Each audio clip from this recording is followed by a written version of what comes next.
जय जवान जय किसान, एक नारा जो करोड़ों हिंदुस्तानियों की रगों में बस गया, एक नारा जो प्रधानमंत्री की पहचान बन गया, एक नारा जिसने देश के प्रधानमंत्री को लोगों के साथ और भी ज्यादा जोड़ दिया। एक प्रधानमंत्री जो अपने शांत स्वभाव के लिए जाने जाते थे, लेकिन जब देश पर संकट के बादल मंडराए तो देश हित के लिए उनका वो सख्त चेहरा सामने आया जिसकी कोई कल्पना भी नहीं कर सकता। दोस्तों, मैं बात कर रहा हूं श्री जवाहरलाल नेहरू जी को अपना आइडल मानने वाले आजाद हिंदुस्तान के दूसरे प्रधानमंत्री श्री लाल बहादुर शास्त्री जी की। सन 1965 की जंग में पाकिस्तान को उसी की भाषा में करारा जवाब देने वाले लाल बहादुर शास्त्री जी के साथ आखिरकार ऐसा क्या हुआ था कि उनकी मौत एक रहस्य बन गई। वो कौन से सवाल थे जो शास्त्री जी की मौत के साथ जुड़े हुए थे और जिनका आज तक कोई जवाब नहीं मिला। आइए जानते हैं इस वीडियो में।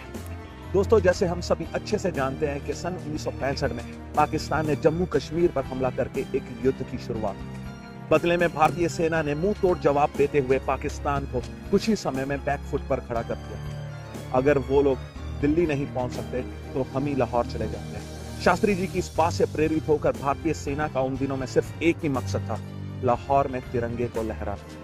लेकिन उस वक्त के पाकिस्तान के करीबी दोस्त अमेरिका और यूनाइटेड नेशंस के लगातार दबाव के चलते भारतीय सेना ने सीज फायर करते हुए 23 सितंबर 1965 को युद्ध की समाप्ति की। युद्ध खत्म होने के तकरीबन 3-3.5 महीने बाद दोनों मुल्कों में अमन और शांति बहाल करने के लिए एक मीटिंग कराने की योजना बनी। भारत का सच्चा और पुराना दोस्त होने के कारण ये मीटिंग उस वक्त के सोवियत यूनियन यानी कि रशिया और इस वक्त के उज़्बेकिस्तान में कराने का फैसला किया गया, जिसमें लाल बहादुर शास्त्री जी और पाकिस्तान की तरफ से उस वक्त के राष्ट्रपति आयूब खान ने हिस्सा लिया।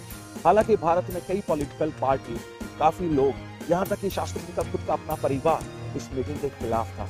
लेकिन दोनों मुल्कों में अमन और शांति बहाल करने के लिए और दोनों मुल्कों को एक तरक्की के रास्ते पर ले जाने के लिए शास्त्री जी ने उस मीटिंग में हिस्सा लिया और 10 जनवरी 1966 को ताशकंद में पीस एग्रीमेंट पर साइन भी किए।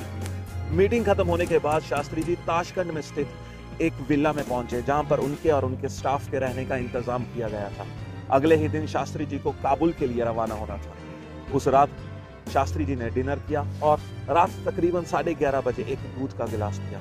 यहाँ तक सब कुछ ठीक चल रहा था, लेकिन अचानक रात के 1 बजे शास्त्री जी जोर से खांसने लगे। उनको सांस लेने में भी दिक्कत आने लगी। वो तुरंत अपने पीए जगन्नाथ सहाय के कमरे की ओर गए। उन्होंने जगन्नाथ सहाय को अपनी समस्या बताई और एक डॉक्टर की मांगी। जगन्नाथ सहाय ने वहां मौजूद एक नौकर को तुरंत डॉक्टर RN चुग, जो शास्त्री जी के पर्सनल डॉक्टर थे, जो इस दौरे पर भी मौजूद थे, उन्हें लेने के लिए भेजा और खुद जगन्नाथ सहाय शास्त्री जी को लेकर उनके कमरे की ओर चले गए। अपने कमरे में पहुंचकर शास्त्री जी ने अपने सीने पर हाथ रखा। वो फर्श पर गिरकर बेहोश हो गए। थोड़ी ही देर बाद डॉक्टर RN चुग शास्त्री जी के कमरे में पहुंचे और उन्होंने शास्त्री जी का चेकअप किया। चेकअप करने के बाद 11 जनवरी 1966 रात के तकरीबन 1:30 बजे के आसपास डॉक्टर RN चुग ने लाल बहादुर शास्त्री जी को डेड डिक्लेयर कर दिया। लाल बहादुर शास्त्री जी की इस तरह अचानक मौत से वहां मौजूद सारे स्टाफ को बहुत बड़ा धक्का लगा। उसी दिन सुबह के वक्त लाल बहादुर शास्त्री जी की मौत की खबर हिंदुस्तान पहुंची। ऑल इंडिया रेडियो के जरिए जब ये बात देश के कोने कोने तक पहुंची तो पूरे देश को बहुत बड़ा सदमा लगा। कोई भी इंसान विश्वास करने को तैयार नहीं था कि अब शास्त्री जी इनके बीच नहीं रहे। उसके बाद शास्त्री जी के शरीर को हिंदुस्तान लाया गया। उसी दौरान पाकिस्तान के राष्ट्रपति आयूब खान ने उन्हें कंधा देकर श्रद्धांजलि भी दी। हिंदुस्तान लाकर जय जवान जय किसान के नारे की गूंज में शास्त्री जी को दिल्ली में अंतिम विदाई दी गई। शास्त्री जी की इस अचानक मौत से कई लोगों पर शक की उंगलियां उठी। बहुत सारे सवाल उठे जिनको मैं एक एक करके आपके सामने रखने की कोशिश करूं। सबसे पहले शास्त्री जी की मौत के बाद जब उनके कमरे का जायजा लिया गया तो उनका कमरा एकदम ठीक हालत में था। वहां मौजूद सारी चीजें अपने अपने स्थान पर, लेकिन एक थर्मोस जो शास्त्री जी की अपनी पर्सनल थर्मोस थी, जिसके जरिए वो दूध या पानी पिया करते थे, वो टेबल पर गिरी हुई थी। डॉक्टर RN चुग ने अपनी रिपोर्ट में बताया कि उस रात शास्त्री जी को दिल का दौरा पड़ा।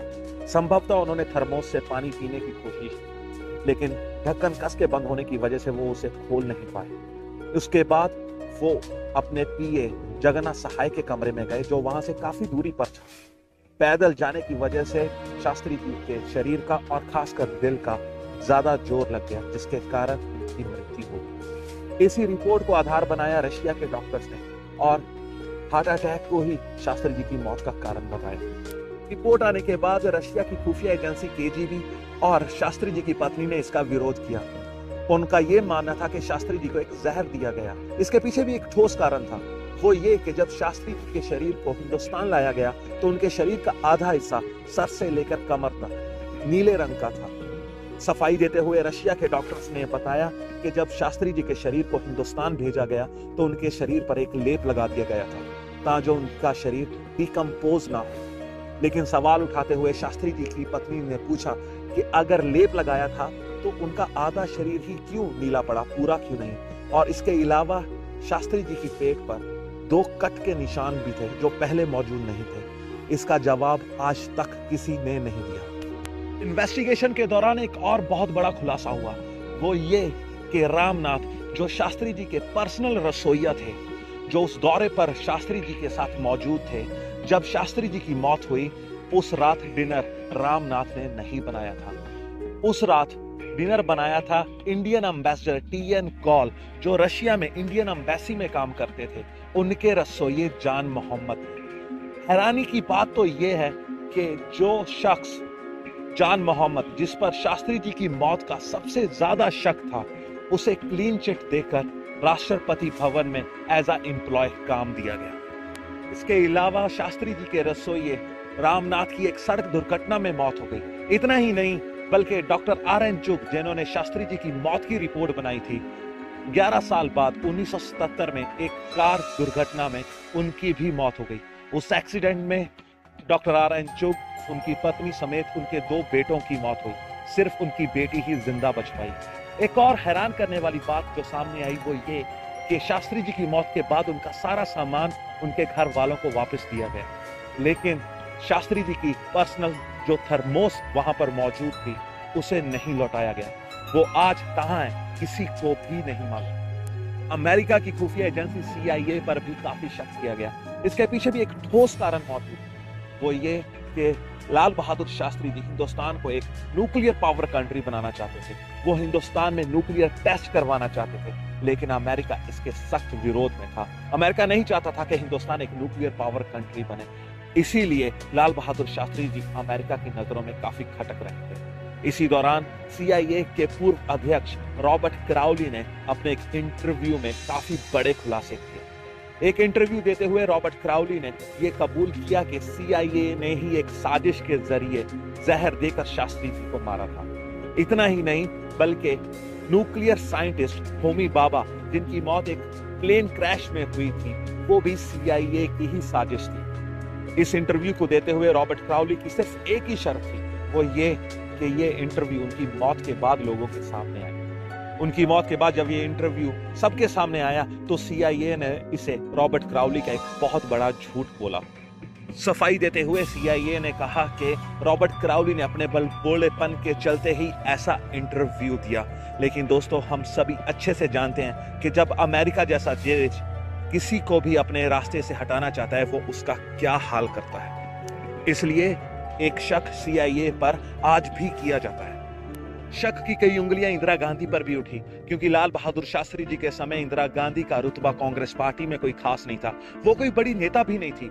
लेकिन शास्त्री जी की मौत के बाद इंदिरा गांधी को कांग्रेस पार्टी का अध्यक्ष चुना गया और बाद में वो देश की प्रधानमंत्री भी बनी।